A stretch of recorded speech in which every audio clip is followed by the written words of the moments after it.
Hey guys, Desolator Magic here, and happy Monday, everybody!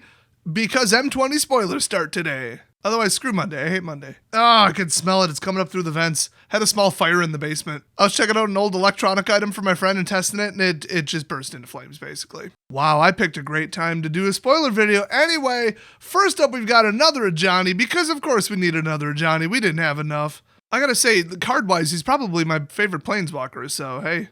So this is by far the most significant card in this entire day of spoilers, so pay very close attention to this one. He's Mythic, 5 loyalty, 4/4, and remember 3 months after this comes out, we're going to be losing the M19 Ajani, both of them I should say. So his +1 is you gain life equal to the number of creatures you control, plus the number of planeswalkers you control. So kind of like a Huatli effect. I still think even after rotation, creature flood might not be possible. I mean, Selesnya will still be legal and we'll be losing a lot of the control, so you never know, but I don't know. I feel like a lot of the sweepers came lately. Still, for a +1, that's pretty dang good. So -2, this is where things go far off the rails.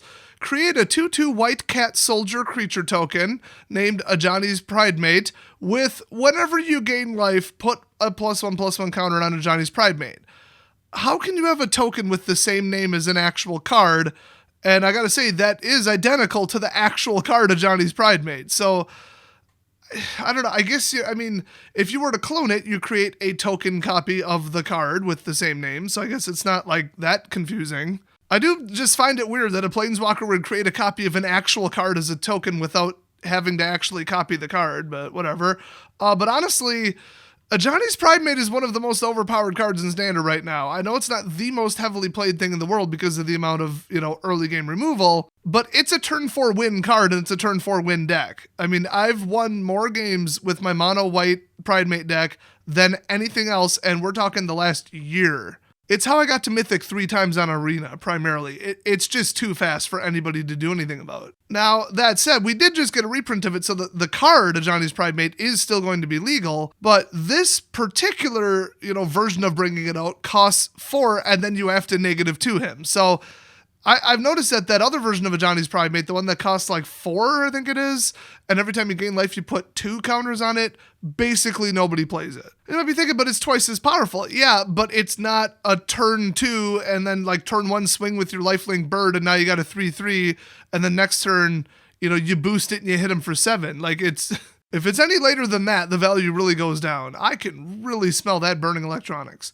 I've got to say though, the -2 and then the +1 that gains life and it's based on creatures and the -2 brings out creatures, you can't get much better synergy than that. So let's just say you drop him into some white or white mix deck. It's not even like a creature count flood deck, like some kind of Huatli hybrid thing, which, she's cycling anyway in 3 months. He's still like self-contained synergy. You could run just him and a medium amount of creatures and just go. So this is easily a $10 card, probably closer to 15. So now he's got a 0 ability that says if you have at least 15 life more than your starting life total, exile Ajani's Strength of the Pride and each artifact and creature your opponent controls. So it's a conditional board wipe. It does cost 0, so it could be a 4-mana board wipe where you just ignore the fact that he's a planeswalker and just 0 him. Treat him like a spell basically, but boy, if they have enough creatures for that to be worthwhile, how are you at 35 life? It would nuke an all artifacts deck pretty good though, I'll tell you that. There's a rumor that equipment might be coming back pretty heavy in this set or the next one, because we have basically no equipment in Standard right now.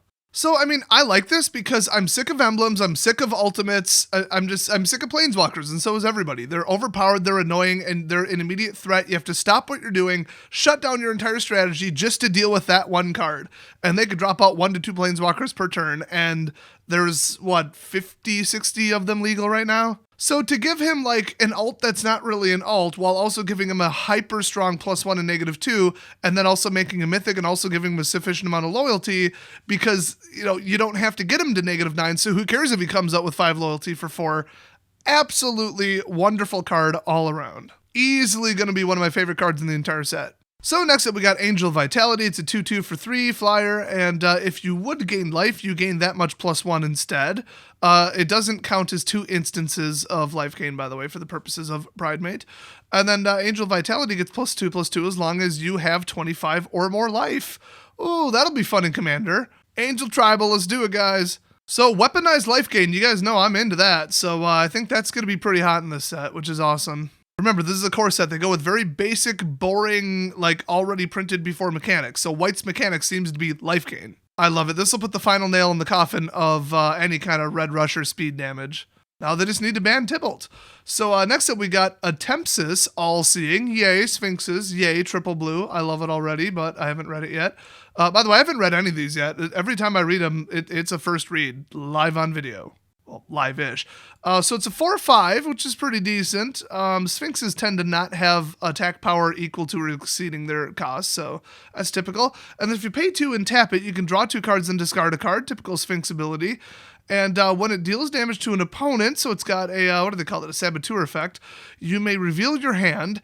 If cards with at least 6 different converted mana costs are revealed this way, that player loses the game. Wonderful. Okay, I hate this card now. The burning metal. It smells like burning metal and toast. Maybe I'm having a stroke. Well, this is the same crap as flipping over that 5 different mana cost thing, except they gotta be in your hand. Discard is heavy and black. You're never gonna get this off. It's just a stupid waste of a card, honestly. I mean, the cool little, get your combo off little tap thing is cool, but then you're sacrificing the 6-cost creature's ability to hit. And yeah, it only hits for 4, but like you got 6 into it. I mean, it's in the air. You kind of want to win the game that way. But I don't know. Would I call a 6-cost Triple Blue a combo enabler? Probably not. But I mean, 2 cards at a time, and it's technically +1 card advantage. There are better ways to do it, like just literally the card Anticipate. But I don't know. Yeah, I think this is honestly kind of a waste of a card. So next up, we got another mythic, and it's triple red. Okay, I love any set that promotes mono, except when it's red. Nobody likes mono red, but if the whole set is pushing mono instead of pushing 3-color, that's a healthy place to send the game. I'm hoping that this set is setting up for Devotion to come back or something really similar to it. That would be amazing. Devotion is the best mechanic that I've ever played with. And in the set coming out after M20, it's pretty much a given that it's either going to promote mono or it's going to promote 3-color. My vote goes for mono because 3-color, it makes standard too expensive, it's way too difficult to play against, and its sideboard is a Swiss Army knife. So not fun, not a good time to play Magic. Remember Tarkir? So this 5-cost Elemental Knight is an elemental, by the way, and it's 6/5, and then you can pay 2, and creatures you control get +1 and gain haste until end of turn. So it's like a double mass fire breathing. That's kind of overpowered. And when it enters the battlefield, discard any number of cards, then draw that many cards. Okay, little hand cycle, that's kind of neat. And when it dies, it deals X damage to each opponent and each planeswalker they control, where X is the number of land cards in your graveyard. That's kind of random. I feel like there wouldn't be a lot of those if you're playing mono red. I don't know. This must work with something that we haven't seen yet, but I don't know. It costs 5, so like how problematic could it really be? But if you get this out, you're just going to win with it. The thing is, it itself doesn't have haste, and you probably don't have enough mana left over to activate that ability to give it haste and everything else, so it's not just like a drop-in, oh, you're dead. But in an elemental tribal deck with Chandra, this could do some damage. That deck's looking mighty, mighty slow right now, though. So next up, it's Cute Kitty, but I don't want to pet it. It's an elemental, yay! I'm already sick of that. It's an elemental cat, though, so hey. So it's 2/2 for 2. It's Chandra's Ember Cat. You can tap it and add 1 red. What the hell? Spend this mana only to cast an elemental spell or a Chandra Planeswalker spell. I was going to say, it's one of the unwritten rules of the game that you can't just have red creatures tap for red without putting a restriction on the spending. So this is, I believe, 129, it looks like, out of 280, so it doesn't appear to be one of the cards from the Planeswalker deck, unless they numbered them weird. Hey, fun fact, in the bottom left of the artwork, that's Pyromancer's goggles. Are you thinking what I'm thinking? Oh my god, would that cat look cute in those goggles? And also, Pyromancer's goggles might be in this set. Next up, Chandra Spitfire. Oh, look, it's an elemental. It's a 1/3 for 3, flying whenever an opponent is dealt non-combat damage. Chandra Spitfire gets +3 until end of turn. Oh, great. So it's basically triple prowess, but only for burn spells. That's what we needed. Red is going to be so annoying after this set. I'm just hoping it looks so slow that nobody plays it. You can't play a slow burn deck. That doesn't work. By the way, what's with the capital F on flying, like touching the top border? That's a little weird. Next up, one of the promos that you can pull from the promo pack at F&M, it's Corpse Knight. It's a 2/2 for 2 in Orzhov colors, and it's a zombie knight. And whenever another creature enters the battlefield under your control, each opponent loses 1 life. Ouch! That mixed with the black-white Death Triggers deck, oh, that's going to be mean. That is really going to be something. That deck's borderline OP already, so we gotta watch that. Next up, Creeping Trailblazer. It's a 2/2 for 2, elemental of course. Other elementals you control get +1/+0. Oh, good, I hate this already. And then you can pay 4, and it gets +1/+1 till end of turn for each elemental you control. Good, another 2-cost, what do they call that, a Lord card or whatever? So when your opponent slaps this into play, you have to kill it immediately or lose the game. Wonderful, I love cards like that. Next up, interesting land here. It's a Cryptic Caves. It's only uncommon though. You can tap it for colorless, which is great. And then if you pay 1 and tap it, sacrifice it, you can draw a card, but you can activate this ability only if you control 5 or more lands. So none of this super early game degenerate crap. I think that was a good safeguard to put on it. It should be interesting. I think some people will play it. Next up, we got Devout Decree. It's a 2-cost white sorcery, and you exile target creature or planeswalker that's black or red, and then scry 1. Nobody plays cards like this. Nobody drafts cards like this. They're useless. They're useless an enormous amount of the time. It would be weird to even see this in a sideboard. Next up, Disenchant. It's a 2-cost instant and to destroy target artifact or enchantment. Do believe we've seen this before. Cool artwork, though. And next up, another promo. We got Disfigure. It's a 1-cost instant, and target creature gets -2/-2 until end of turn.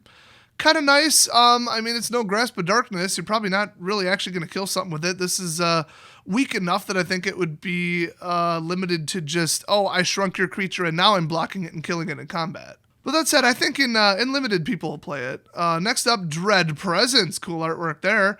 That's Zombie Groot. Anyway, it's a 3/3 for 4. It's a nightmare. Those are always fun. It's a rare. And whenever a swamp enters the battlefield under your control, choose one. You draw a card and lose 1 life. That's neat. Or Dread Presence deals 2 damage to any target and you gain 2 life.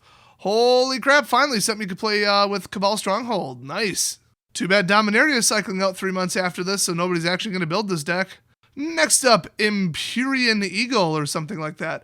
It's a 2/3 for 3 in Azorius colors. It's flying, and other creatures you control with flying get +1/+1 because we totally needed more of that. Control backed all flyers. I've seen people try to make it go on Arena. It's not a good deck. This might make it worth playing. And that sucks because it's just such a dumb gimmick where it's like, oh, ha ha ha, I can't block anything. Great, thanks. Then you finally pull a board wipe and they just counter it. So next up we've got Chandra's Regulator, and this is an interesting card because it's 131 out of 280.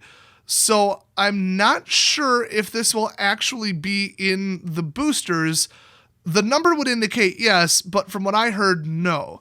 So it even says P for promo on the bottom and then bundle. You're probably thinking, well, what the hell is that?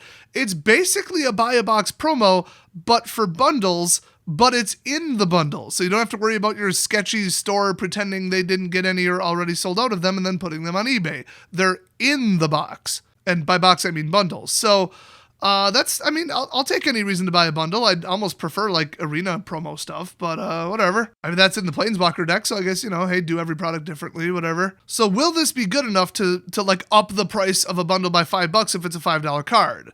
Because, I mean, promos, Nexus, like, they could go as high as like $70. And before you say that's insane, there are less bundles printed and manufactured than there were buy-a-box promos for Nexus, by far. Like, it's not even close. From what I know about print runs, it's probably about 5 times lower bare minimum. So if this was a hot card, pun very much intended, it could get real out of control real quick. So get this, 2-cost red identity legendary artifact. Pretty wild.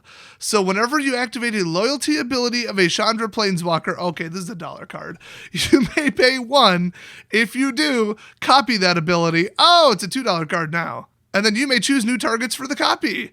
This is Chain Veil, but only for Chandra.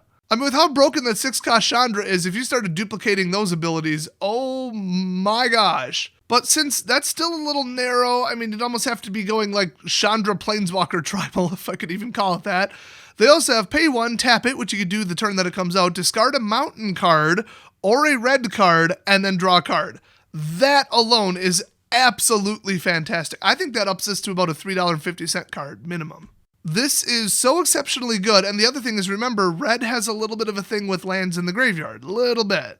Now, don't get it confused with, MH1, which that was a huge mechanic, but we've seen it on, I think, 1 or 2 cards so far. So I think, oh my God, that smell. I could still smell it. I gotta finish recording this. I gotta get the hell out of here. Go catch some Pokemon or something. Oh, it smells so bad.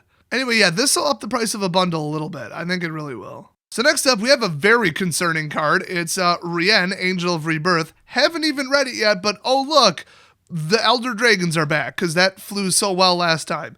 Also pun intended. I mean, pick one. Push mono or push 3-color. I mean, and you got to almost be playing like that 3-color deck already to drop in an Elder Dragon. There's like one stupid defender wall flipper that people play and lose with all the time, and that's it. I told you those cards were garbage. I was saying, yeah, they're good, and now they're like $2. So I guess we found out who knows more about Magic and card sales. So here we go. Legendary Creature Angel, 3-color. Nobody plays those colors. It's flying. Other multicolored creatures you control get +1. Cool. Good luck getting that going in standard. And then whenever another multicolored creature you control dies, return it to its owner's hand at the beginning of its next end step. And also, it's 5 damage in the air. It's a 5/4 flyer. So absolutely crazy, insane card, but it has no way to protect itself. There's no blue mix in the cost. I mean, yeah, this deck would be amazing if it had the card support for it. I just don't think it does. I would almost doubt that it has the card support outside of standard. I could see this being like a kind of cool commander, but that's about it. So if they're going to fill the mythic spot with like 5 of these, oh, the value of this is going to be concerning, which it's a Corset. It was already concerning. That's why this card is so significant. So next up, we got Flame Sweep. Very good card. Unfortunately, it's red, so I don't want red cards to be good. Everybody's sick of that. It is a 3-cost instant, that's pushing it, but it deals 2 damage to each creature except for creatures you control with flying. So it will hit flyers that your opponents control. So 2 damage for 3 isn't very good. At least it's instant and it's not double red, but I don't know, it's okay. I mean, for sure a sideboard card, for sure. Next up, Ironroot Warlord. And wow, they're really just circling the car back around to hit Selesnya again, because this is a 3-cost star 5, and its power is set by the number of creatures you control. So, you know, that was good back with, what was that card in Shadows, you know, the Cult Leader. Oh, that deck, I did some damage with that. And we do have a version of it in Standard right now, FYI. Legendary Dominaria card, totally don't remember the name of it. But yeah, this, I mean, this could be big. I mean, it's 5 toughness for 3 already. And then guess what? Pay 5, create a 1/1 white soldier creature token. This basically is that Westvale card. So yeah, this is crazy. I am shocked that this is an uncommon. So I gotta say, I mean, you can't hit this with that 4 damage lava card. I mean, you could, wouldn't do anything. This is gonna be hard to remove without an actual true board wiper removal card. So this is what we need if we're gonna do Swarm. And I don't really love Swarm decks. I think they're boring, kind of binary, and very susceptible to getting sideboarded against. But, you know, good luck getting rid of this. I think the deck I'm gonna play is probably gonna be white splash green, life gain Swarm, and just creature count synergy. So next up we got, oh, here's another one, a legendary creature bird wizard.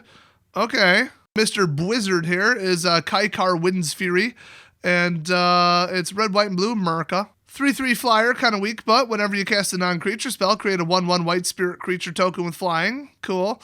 And then sacrifice the spirit and add 1 red. That's weirdly specific. Once again, I think it would go in some real narrow deck, but I wouldn't build a deck around this. I don't think it's anywhere near good enough. So next up, another promo that you can get in the pack, Negate. Of course, it's a Corset. It has Negate. Duh. I think that's the #1 most printed non-land, actually. Next up, Octo Prophet. I do believe this is that octopus that predicted the World Cup results. It's a 3/3 for 4, Octopus Tribal. Got that going. Build that commander deck. When it enters battlefield, scry 2. So it's an underperforming, overcosted version of that one Prophet. Cool. I'm not going to play it. Neither is anybody else. Next up, Scheming Symmetry. I mean, nobody wearing that much fishnet is not a giant hoe, I'm just saying. She got that Nicki Minaj hair going on too. Anyway, this is a 1-cost black sorcery, rare though. Choose 2 target players. Each of them searches their library for a card, then shuffles their library and puts that card on top of it. That is suicidally stupid. I don't know what's worse, the fashion choice or playing this card. I mean, unless you're literally going to get something that says, like, wipe the board and then your opponent shuffles their library, I would not play this. Next up, we got Thought Distortion. It's a 6-cost black sorcery. That's some fun artwork there. And this spell can't be countered. Good. Target opponent reveals their hand. Exile all non-creature, non-land cards from that player's hand and graveyard. I mean, 6, though? I mean, it'll shut them down pretty good, but if it's late enough in the game that you have 6, you might as well just cast like Mind Rot and make them discard the 2 or less cards that are probably in their hand. Yeah, kind of dumb. It's interesting, but it's kind of dumb. Next up, this I didn't want to see. Thrashing Bronson. Oh, good. I mean, the card's not like that unfair or broken. It is a 3/4 for 3 that gets rid of any artifact or enchantment, which is so annoying, you know, because it's good enough to main board and you don't even need Dinosaur Tribal. It's just a good card, and it is so annoying. I'm sick of it blowing up my Ixalan's bindings. But yeah, it's back, and yeah, it's a promo in the pack, but I think it's also got a number in the, yeah, it does, out of the 280, so theoretically it's in a pack, the non-promo version.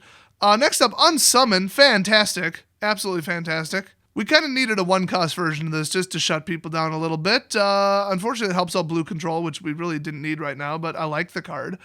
So yeah, just return target creature to its owner's hand. Has to be a creature.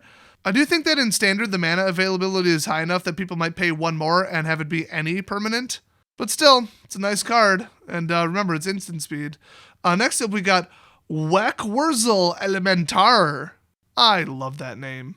So this is a 6-cost Elementar Wesson, and I feel like this probably wouldn't go in a red elemental deck because that ability costs 5 green. So it is a 5/5 for 6, which is already kind of weak, but if you pay the 5 green, untap a target land you control, and it becomes a 5/5 elemental creature with haste, it's still a land. So that's permanent. That mixed with the, what is it, Nissa or Vivian? I want to say Nissa. I don't know, whatever one turns lands into 3/3s. Very annoying. But if somebody board wipes it or something, you're going to lose all your lands. It's not a very reliable deck, but even right now, people are playing that archetype. And there is a lot of forest fetch right now, so this could become something. And by the way, leave a like on this video or I'll whack you in the Wurzel. Next up, we got a double black horror. Ooh, this should be fun. It's Yarok's Fenlurker. It's a 1/1 for 2, and when it enters the battlefield, each opponent exiles a card from their hand.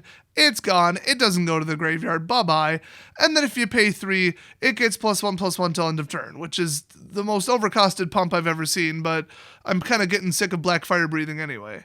So this would obviously go in that black swamp synergy, Cabal Stronghold, and then whatever else that black card was earlier. In my head, I already named it Zombie Groot, so I don't remember what the real name is. But yeah, this would go in that deck for sure. And that's actually the end of the card spoilers. There's probably more coming out later today. I might make a follow-up if it's more than 5 cards, otherwise you'll see them tomorrow. So hit subscribe if you don't want to miss it. But there was a reveal that I got to throw into this one. We've got the Planeswalker deck. So we're going to have 5 of them because it's a Corset. My guess is they're going to be mono, and we've got a Johnny on the first one. Of course, can't have a Johnny to set without putting him in a Planeswalker deck. If the version of him in there costs 6 or less and does anything with creatures or life, people are going to buy it. I mean, that one from last time around, the M19 one, that card is still like $7 or $8. So next up, little surprise here, we got Sorin. I would have doubted that would be mono black because that's not his thing, but if you look at the top, only the black mana icon is filled in. Kind of hard to see with that angle, but it's pretty clear. So yeah, I guess we're going to have an all-black Sorin deck. That should be interesting. Maybe they'll print him in blackface on the card. That would go over really well. Next up, everybody's favorite affirmative action, hire Vivian Reed, because of course. Looks like that's a mono green deck. Next up, ooh, shocker, the red one's Chandra. Never would have guessed. And finally, for the blue deck, we've got Jace after the sex change. Okay, I was going to say I don't know who this is, but it says Yanling right on it. So this is Yanling. You know, her. So this was from the stupid set where they were pandering to Chinese people. Her full name or title is Mu Yanling. I don't know, I don't speak Chinese. That could mean Mrs. for all I know. And nobody remembers her because the other dude is actually played in Standard right now and has a cute dog. I guess I should show the packs too. We got Sorin, we got what's her face that I just said, and a Johnny. Good choices. So that's it for today's spoilers. Thank you for watching, and make sure that you stay tuned for any more spoilers coming out, well, basically until the 24th. Thanks for watching, and I'll see you guys next video.